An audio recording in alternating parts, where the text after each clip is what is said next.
আসসালামু আলাইকুম viewers, welcome to another video. পাখিরহাট YouTube চ্যানেলে আপনাকে স্বাগতম। বরাবরের মতো চলে আসলাম নতুন আরও একটি ভিডিও নিয়ে। তো আপনারা কে কোথা থেকে দেখতেছেন দয়া করে চ্যানেলটি সবাই সাবস্ক্রাইব করবেন এবং কমেন্ট করে জানাবেন আপনারা কেমন আছেন।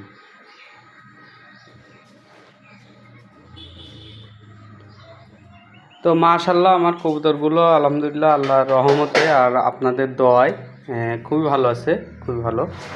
মাশাআল্লাহ মাশাআল্লাহ। তো ওদের গোসল করাই দিয়েছিলাম, কিন্তু গোসল করাই দিয়েছিলাম গত 2-3 দিন আগে। তো আলহামদুলিল্লাহ আবার দিব এই সপ্তাহের সামনের সপ্তাহে দিব, বৃহস্পতিবারে শনিবারে দিব আলহামদুলিল্লাহ, আল্লাহ চাইলে।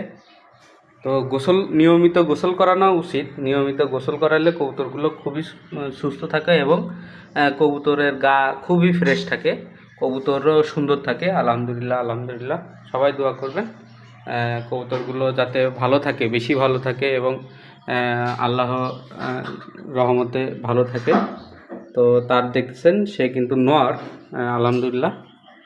এটা কুকা কবুতর বলে, মানুষ সবাই কুকা কবুতর বলে। তো আমার এটা হলো ভালো একটা জাতের কবুতর আলহামদুলিল্লাহ। কয়েকদিন মনে করেন বাচ্চার বয়স মোটামুটি 10-20 দিন, 20-25 দিনের হইলেই মনে করেন তারা আবার ডিম দেয়। তো মোটামুটি ভালোই আলহামদুলিল্লাহ। এই দিয়ে আমার বাসায় 3বার ডিম দিল আলহামদুলিল্লাহ, খুবই ভালো। তো ওদের দেখতেছেন ওরা হলো মোটামুটি খুবই কোয়ালিটিফুল একটা জোড়া আলহামদুলিল্লাহ। তো দেখি কবে ডিম দেয়, অপেক্ষায় আছি। তো আলহামদুলিল্লাহ ও তো ফাইনালি মাশাআল্লাহ মাশাআল্লাহ ডিম দিয়ে দিছে আলহামদুলিল্লাহ। আপনারা দোয়া করবেন। তো ওদের একটা খাবার আপনাদের রেডি করছি, সে খাবারটা হলো দেখাবো অবশ্যই।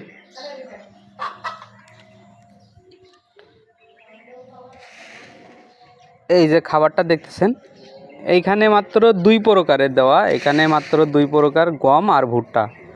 বড় ভুট্টা ভাঙা, কিন্তু এটা কিন্তু বড় সাইজ ভুট্টা, আপনারা দেখলে বুঝতে পারবেন এই ভুট্টাটা হলো বড় সাইজ। তো আমি কিন্তু বিভিন্ন রকমের আপনার খাবার তৈরি করি। আমি হলো দেখি যে কবুতরের কোনটা কিভাবে শ্যুট করে এবং কবুতর কিভাবে কেমন ফিট হয়। তো এগুলো হলো ডিটেলসে আলাপ না করলে হয় না, কারণ হলো শর্ট ভিডিওতে বেশি কথা বলা যায় না। আবার হলো আপনাদের উপকারী যেসব উপকার আছে সেগুলো হলো সবসময় আমি তুলে ধরি। আপনারা মোটামুটি আমি যতটুক জানি এবং আমি যতটুক বুঝি, তো আপনারা এই মুহূর্তে যে আমার ভিডিওটা নতুন দেখতেছেন এবং আর আপনারা যারা